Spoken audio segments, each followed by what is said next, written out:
afternoon, good morning, no matter where you are. Tom Riehl here in my kitchen, coming to you live from our Facebook Live studios right here in my house, my kitchen, wherever you may be. Thanks so much for joining us. Oh boy, it's going to be an easy one today, and but so good and so tasty. Swedish pancakes. Who doesn't like Swedish pancakes? Crepes, and finding out that people assume that crepes are relatively not that easy to make, but you'll see we're going to be doing this in probably just a few minutes. And thank you so much for joining us. First of all, for you first timers, welcome. For you old timers, long timers, welcome back. If you could be so kind as to sometime while you're watching this, you don't have to chime in, but we do have a chat open here. So if you have any questions, I'll try to get to them as we go along here. But at the very least, go ahead and just kind of like this and subscribe to our channel and hit that little bell so you'll know the next time we're going live and have something new posted. It really kind of helps me a lot to kind of boost up my, my views and my subscribers. So if you could do that, that would be fantastic. All right. So today, like I said, we're going to be making some Swedish pancakes. And many of you know that I worked in the restaurant business for many years. Specifically, I worked at IHOP for a lot of years. And if you are a fan of IHOP or have ever eaten at IHOP before, you'll know that they had a couple types of crepes on their menu at one time. I don't think they have them anymore, or maybe not as many. But they had a German pancake, they had a French pancake, and they had a Swedish pancake, and also something they called a cheese blintz, okay? All basically made from the same crepe recipe. The German, the Swedish, and the French, just different toppings and folded a little bit differently. Not 100% authentic to what you would really get out in a restaurant a lot of times, but you'll get the idea of how simple a crepe is. Also a blintz, which would be it's a crepe that's rolled around some sort of a cottage cheese, sour cream or cottage cheese mixture with a little sugar. That goes inside. You can fill a crepe with fresh fruit. People do crepes for dinner. I've made Monte Cristo crepes, where you just put in some ham, turkey, and Swiss cheese and roll them up inside the crepe. So crepes are very versatile. And also you can just kind of snack on them too. Pop one in a microwave. So I know what you're thinking to yourself, Tom, shut the heck up. Let's get cooking. All right. So let me just kind of go over a few of the few ingredients that we really need to pull this together. For the crepe batter itself. And a crepe, think of a crepe as just being a very thin pancake, all right? And what we've done here, I have my close-up camera right here, as you can see, so you can see everything that's going on here. There's no magic. You'll see how this turns out or doesn't turn out. We don't really know. Keep the fingers crossed, all right? So very simple. We have an egg, okay? Everyone has an egg. What I'm going to do, I'm making a half recipe here, okay? Because this will really probably make about 8 to 10 crepes. I don't really need that many right now since I already have some in my fridge already. So we're going to start off with one huevo in the bowl here, and no shells. Shells no good. No good shells. All right. So one egg, and to the one egg, we're going to add first we're going to give it a little bit of whip here. Okay, that's all it is, just one egg. And you can see what's going on. It's happening. And then we're going to add flour, okay? We're cutting this down. Normally it would call for a cup of flour. I'm doing a half a cup right here. We're going to mix that in there like that. And then really the only ingredients you're going to add to this is you're going to add some milk and some water. I'm going to do a quarter cup of each. Normally a full recipe would call for a half cup of each. And you can find this recipe on realfood.com. The link is right down below there. Swedish pancakes and all the other tasty stuff we make here on Real Food Live. So I'm going to put in my milk. All right. A little bit of milk. And water. Half water, half milk. And that's going to go right in there like that. And no need to get out the electric mixer. You don't have to do that. But it is very important you get all the lumps out, all right, is what we're trying to do right now. Simple so far, right? Okay. So mix it good so it's not lumpy. You don't want the lumps in there. All right. So you can see the consistency already. It's like a thin pancake batter. All right, so now I'm going to add just a little bit of sugar and a little bit of salt. That's going to go in there like that. Some recipes don't call for sugar, which you don't really need to add sugar if you don't want, because, you know, quite honestly, with the lingonberry butter or any of the toppings you put on this, syrup, whatever you want to do, there's going to be enough sweetness. I just like that little hint of sugar. You know what I'm saying? So, and I forgot to hit record. So I know I'm streaming. I just haven't recorded myself. So there we go. We're recording now. All right. So that's good. The only thing left to do, we're going to add a regular recipe calls for 2 tablespoons of butter. We're going to go for 1 tablespoon melted butter. Right in there like that. Did you see how I did that? Very simple. The butter was already melted. That's all you got to do. All right. So normally, if you weren't doing like a cooking segment like I am, you would go ahead and put this in the fridge and chill it, you know, for a little bit. So it's cold. It looks better. Let's gluten break down a little bit while it's kind of resting in the fridge. So here's what I'm going to do. I'm going to put this in the fridge just for as much time as I have while I make the lingonberry butter, and then we'll start making these up. All right. So there it is. You can see this consistency. Let me show that yet again. Very thin, but that's just how you want it. That's perfect right there. And you give it a little taste. And just a very, very small hint of sweetness. This is perfect. All right. So I'm going to put this in the fridge real quick like. And then we're going to do some lingonberry butter. Swedish pancakes, lingonberry. That's all you really need. And pretty much what it says. Lingonberry butter is basically 2 ingredients, lingonberries and butter. All right, so here's what we got. We got some room temperature butter right there. And we have some lingonberries. And you're probably thinking, Tom, where in God's earth am I going to get lingonberries? Well, let me tell you, the simplest and easiest place to do is go to IKEA. IKEA is from Sweden, and they have a whole section of just lingonberries. You can go to a place like World Market. I think pretty much every store has them nowadays. Back years ago, maybe a little bit harder to find, but really it's fine. So I'm going to make a little extra of this just because it's good on pancakes. It's good on a lot of different things because basically it's just butter, okay, with the lingonberries. So what I have here is I have a tablespoon of I'm sorry, not a tablespoon. I have a 1/4 cup of butter. I'm going to make a full order of this. So we have a 1/4 cup of softened butter. And then I have 4 tablespoons of the lingonberries. All right. And if you never had lingonberries, I think you should try them sometime in your lifetime. Kind of like a strawberry, a little bit more tart. All right. Like that. And that's going to go right in there. It's easy, right? So kind of mix that up really good. You can use a spatula, or you can use a whip, however you decide. This is another thing too. I like kind of making the lingonberry up ahead of time and putting it in the fridge. So you can put a nice little scoop right on the top. There you go, right? It's just fun doing this sometimes. All right. So that's mixed up pretty good. Right?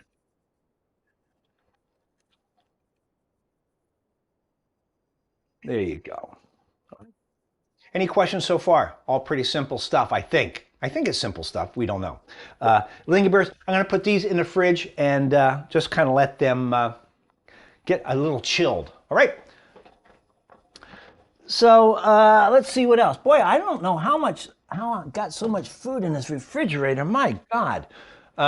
So anyway, like I said, normally I would keep this in the fridge for, overnight or at least an hour or two before you're going to do it, if possible. All right. But it's not going to be it's not going to be a game changer is what I guess I'm trying to say. So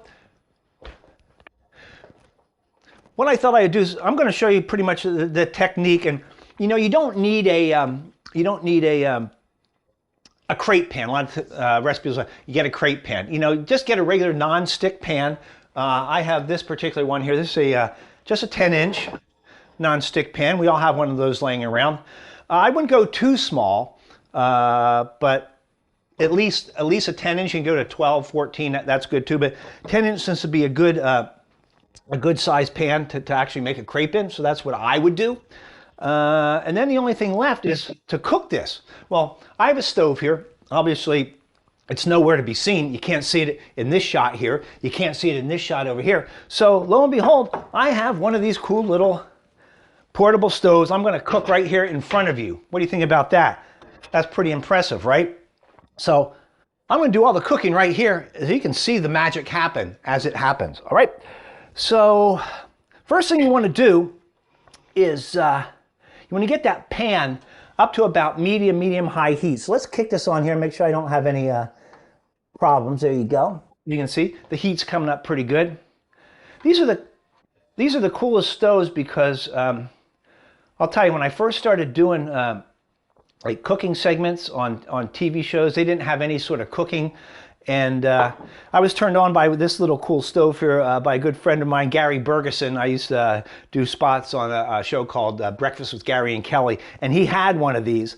And it was just so easy, portable, you know, you just kind of show up with it. And obviously you can only cook one thing at a time, but still kind of cool to actually have. All right, so what you want to do is you want to get this pan up to about medium high heat. And what we're going to do is we're going to spray a little bit of canola oil in there. Because what you're looking for, and you'll see it hopefully you'll see this, is when it starts to cook and brown, flip it over. You want to kind of get kind of like a spider webby, kind of a brown little, cool little texture so they look good. I'm sure you've all seen them in pictures, but always figured out, I can never do that. Well, guess what? You can, okay? And we're almost there. So I'm going to take a little of this oil, not too much, but just spray the pan and just let that heat up as well. And the thing is too, you want to wait till this gets to be a decent temperature. Don't put it in cold. It's not going to be good. And then you don't want to get it too hot either because it's going to burn. So it's really, you got to really watch this carefully. That's really the only thing I can tell you. And also, since I have not really cooked a crepe on this particular little instrument here before, let me see if I can see if I'm missing anybody here. I've never cooked one of these crepes in one of these little portable units here, so usually been done on my stove. I don't foresee a major problem, but hey, you know, anything can happen, obviously. But the main thing, like I said, is get that nice and hot. And I will say about this little stove is that as small as it is, that heat is sitting right up underneath that pan, so it's not really going to take all that long. For something like this, depending on what size crepes you want to make, but this is, like I said, this is probably a good size pan to use. And I'm going to kind of scoop these out. I have a quarter cup measuring little cup here. I'm going to go quarter cup size.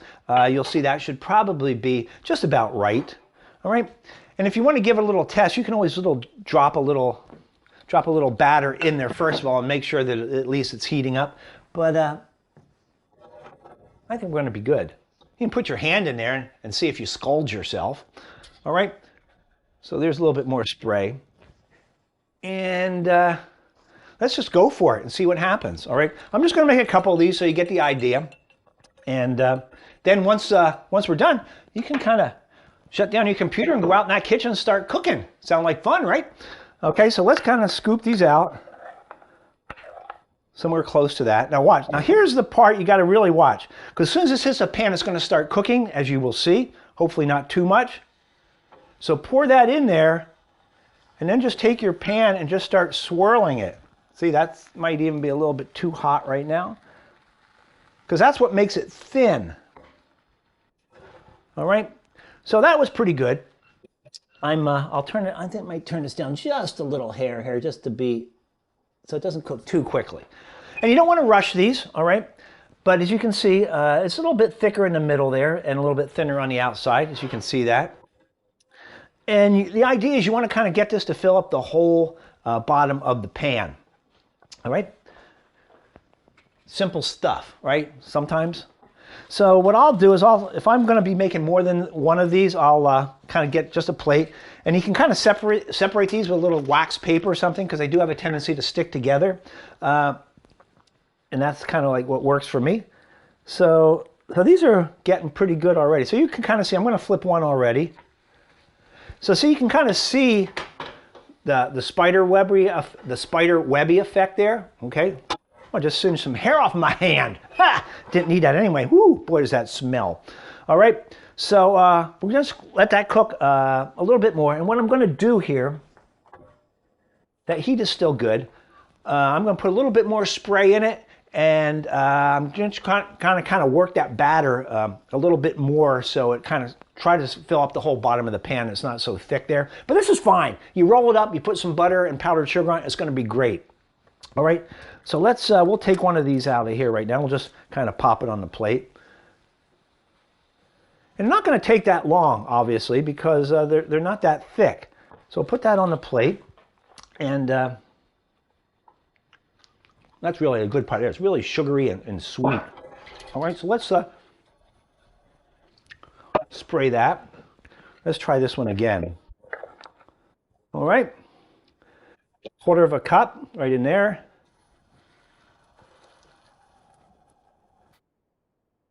Spread it around. All right, there you go. And right in the pan it goes. All right.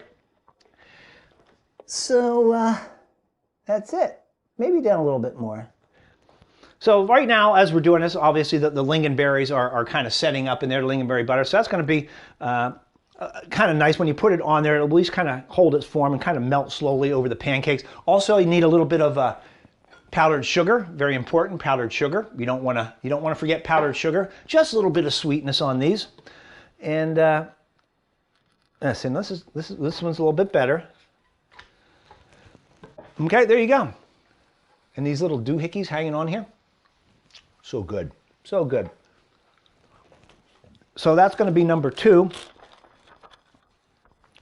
and like I said, if you have a couple pans, you can have a couple going at the same time if you want to get crazy like that, but not really necessary. All right, so let that cook very thin. If you've cooked pancakes before, you kind of know, you kind of get the feel for when they're done. So we're going to take this one out here and then try do 2 more here, and then we'll put this thing all together, and you guys can go back to bed. How's that sound? All right.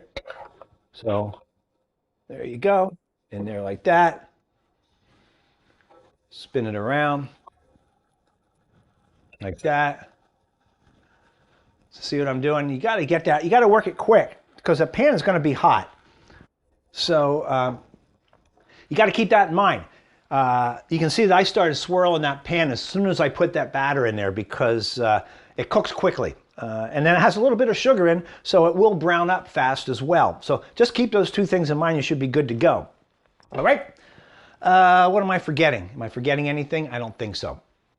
So like I said, if you're getting anything out of this, even if you're not getting anything out of it, at least like it, subscribe to subscribe to the YouTube channel that I got going on here. Got to hit at least 1,000 subscribers here by the end of the year. That would be the perfect Christmas gift if you guys could give me 1,000 subscribers by the end of the month. That's all I'm asking for. And also hit the bell so when we do our next live one, which is probably going to be, we're going to be doing a couple next week. If Sunday works for you, let me know, and we'll keep doing them on Sunday as well, because that works for me. And there you go, another nice one. All right, so once this one's done, I'm going to cook our last one, then we'll plate these up here, and you kind of see how this whole thing comes together and how it works. All right. There's not really much excitement happening when you're cooking these. It's just sitting them in a pan. Also, if you have a large griddle like a Blackstone, I've cooked these on a Blackstone before. The only issue with a Blackstone or a griddle or something that's stationary that you can't kind of, get a nice circular thin pancake, you almost have to when you're pouring it on there, make sure that you pour it on very thin, or take a spatula and thin it out so it just doesn't hit the grill and stay thick.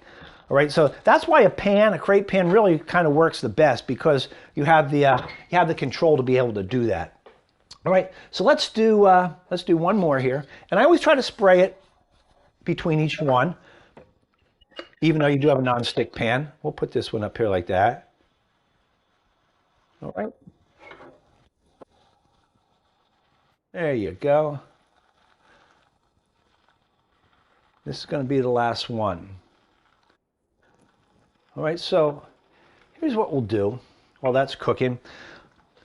So Swedish pancake, you can roll them a couple different ways. I'm going to try I'm going to roll these and quarter them, and you'll see why.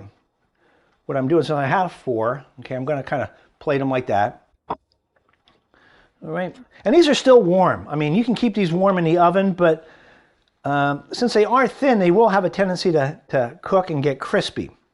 But what I'm going to do, I'm going to place these on this like that. Right? And as you're pulling these apart and plating them, make sure you don't put that wax paper in along the way and put that on the bottom, because that would be what we call in the cooking industry as embarrassing as hell. All right. So there you go. So we got that one. Just have one more, and then you'll see what I'm kind of doing here. That one could have stayed in a little bit longer, but you know, you get the idea. Okay. And the more you do this, the easier it will become for you. But kind of see what I'm doing right here with these? I'm quartering them, I'm putting the round part just to kind of rim the inside of the plate. So you got a nice round corner all the way around like that, right? And that's going to be it. I'm going to do the last one the same way. It's like kind of putting together a puzzle, a crepe puzzle, if you will. All right, so that's going to be good. So let's pull out the lingonberry butter here. And I'm sure it doesn't look all that much different than when we put it in there. And I think what I'm going to do here is I'm going to pop these Swedish pancakes in the oven real quick like. All right. And I'm going to fold this last one here. All right. So we're done with this. Let's get this out of the way, so you can kind of see what's going on. So as you can see, this is how I was folding the pancakes right now. I just take it, and the part, the nice brown part, I'll put that down, and I'll flip it like this, right? And then flip it over one more time, like this. And that's what I got going on here. And then just make sure that you have the rounded corner out there like that, all right? So that's a beautiful thing, right? I'm gonna pop these in the microwave for like maybe 5 seconds, just to get a little bit of warmth through the ones that I cooked first of all. 5 seconds. Well, that would be 50 seconds there, which is not good. All right. And that's really all there is to it. So that was quick. That was almost like 5 seconds, right? Okay, so let's go over here. And the only thing left to do is, first of all, give a couple scoops of your lingonberry butter that you worked so hard to make earlier. All right. You can do whatever you want. And then the only thing left to do, a little powdered sugar on top of that, like that. Look at that. That's breakfast. That ain't too bad, right? That's pretty good, right? Swedish pancakes. 4 crepes. I have a little bit extra there, but that's really all you need at this point. So that's it. That's our little Sunday morning breakfast, lunch, and dinner right here for you guys. Eat it whenever you want. You can make these ahead of time and freeze them. That's fine too. So anyway, any questions, comments, please leave them below. Send me an email. Check out our website at realfood.com. All the recipes are there, including the Swedish pancake one. We're going to be back probably next Sunday at 11 o'clock. We may do a couple more throughout the week too, just because, well, it's December. A lot of you are home, I know, and everyone's kind of like laid back in December. So I thought, let's do a couple more of these. So anyway, until next time, this is Tom. Thank you so much for joining us on Real Food Life, and we'll see you real soon. Bye-bye.